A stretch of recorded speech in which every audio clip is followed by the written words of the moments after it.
Good morning, all of you.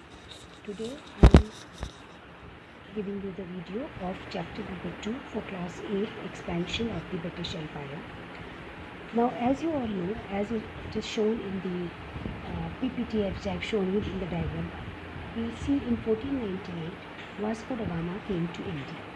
Now, why did Vasco da Gama come to India? The main reason was that they wanted, at that time in Britain, there was industrial revolution. We had machines coming, and for those machines the Britishers wanted raw materials, and they came to India in search of raw materials. Now, was Portugal the only country which had sent its company to India? No. You find that there are 4 European countries: Portuguese, Dutch, British East India Company and the French East India Company, which had made their trading posts in India. The Portuguese made their base in Goa, Daman, Diu, the Dutch at Masulipatam, Pulicat and Surat, British at Bombay, Calcutta, Madras, and French in Pondicherry, Madras and Chandranagar. Now, after this we find that if you look at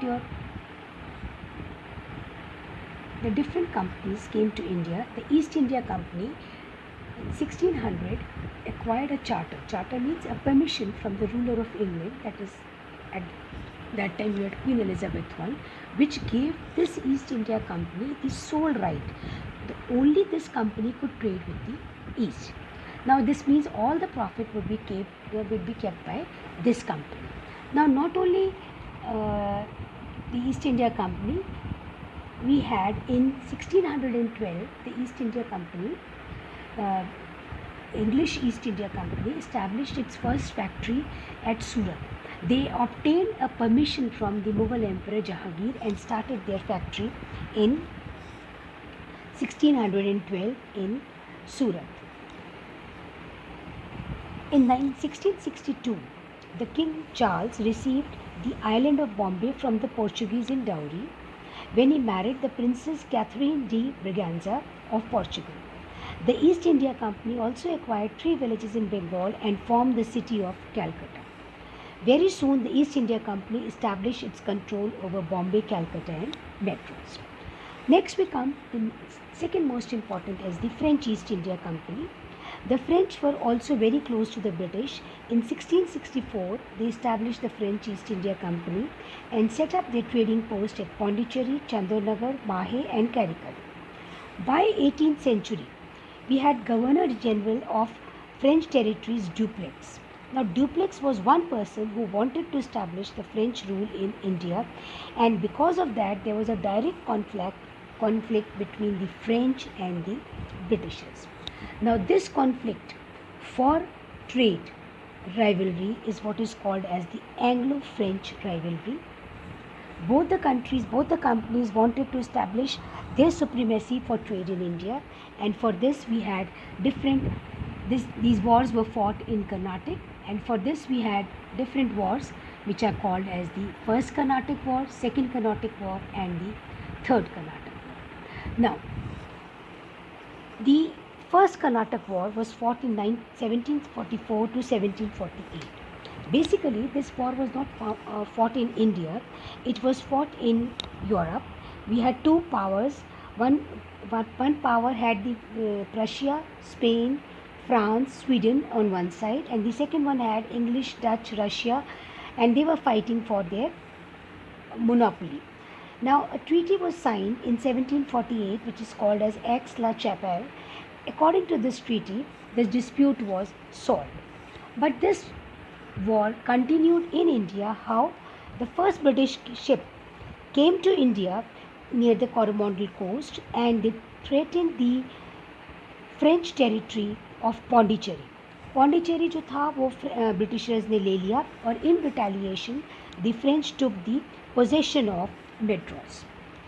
The Second Carnatic War was fought between 1749 to 1754. अब ये जो first Karnataka war हुआ था उसके बाद जो problem solve हो गई थी इन लोगों की आपस में, उसके बाद सेकेंड कर्नाटक वॉर यहाँ पे डायरेक्ट कोई कॉन्फ्लिक्ट नहीं था. 2 हमारे पास किंगडम्स थे, एक था हैदराबाद और दूसरा हमारा किंगडम था कर्नाटक का. हैदराबाद का जो रूलर था उसकी डेथ हो गई। तो उसके जो दो सक्सेसर्स थे, नसीर जंग और मुजफ्फर जंग, इन दोनों की आपस में लड़ाई होने लगी। नसीर जंग को ब्रिटिशर्स ने सपोर्ट किया और मुजफ्फर जंग को फ्रेंच ने सपोर्ट किया। इसी तरह से कर्नाटक में भी चांदा साहिब और मोहम्मद अली में जो है सक्सेशन का वॉर हो रहा था। इसमें भी दोनों जो है फ्रेंच और ब्रिटिशर्स जो है उन्होंने उनकी साइड ली। अल्टीमेटली क्या हुआ, फ्रेंच जो है उन्होंने चंदा साहब और को नवाब ऑफ कर्नाटक बना दिया और मुजफ्फर जंग को निज़ाम ऑफ हैदराबाद बना दिया। लेकिन ये सिचुएशन चेंज हुई, जो फ्रेंच सुप्रीमेसी थी वो चेंज हुई। कब चेंज हुई, जब लॉर्ड डुप्लेक्स जो थे वो वापस चले गए और जो है रॉबर्ट क्लाइव जो है वो जो है इंडिया में आ गए। जब रॉबर्ट क्लाइव इंडिया में आ गए as the British representative of the government, उसके बाद जा कर के जो है ये आपकी सुप्रीमेसी जो है वो ख़त्म हुई ब्रिटिश फ्रेंच की। तीसरा कर्नाटक वॉर जो था वो 1756 to 63 में हुआ था। ड्यूरिंग द सेम टाइम, आप आगे सीनियर क्लासेस में पढ़ोगे कि इस टाइम यूरोप में एक 7 ईयर्स वॉर हो रहा था। और वो 7 ईयर वॉर्स में क्या था, 7 ईयर वॉर्स में ये प्रॉब्लम हो रही थी कि जो है यूरोप में बहुत सारी कंट्रीज़ की आपस में लड़ाइयाँ हो रही थी। उसका इफेक्ट ये पड़ा कि ब्रिटिशर्स ने इंडिया में चंद्रनगर को जो है रॉबर्ट क्लाइव के अंडर जो है कैप्चर कर दिया और फ्रेंच को डिफीट कर दिया बैटल ऑफ वेंडिवॉश में। हालांकि यूरोप में ट्रीटी ऑफ पेरिस साइन हुई 1763 में, जिससे ये था जो ये आपका 7 ईयर वॉर्स ख़त्म हो गया। लेकिन इंडिया में उसका बेनिफिट ये हुआ कि सारे राइट्स जो है वो ब्रिटिशर्स के पास आ गए और जो है फ्रेंच रूल जो है वो कम्प्लीटली ख़त्म हो गया। फ्रेंच सुप्रीमेसी नहीं कर सकते थे, आर्मी नहीं रख सकते थे, लेकिन वो ट्रेड कर सकते थे।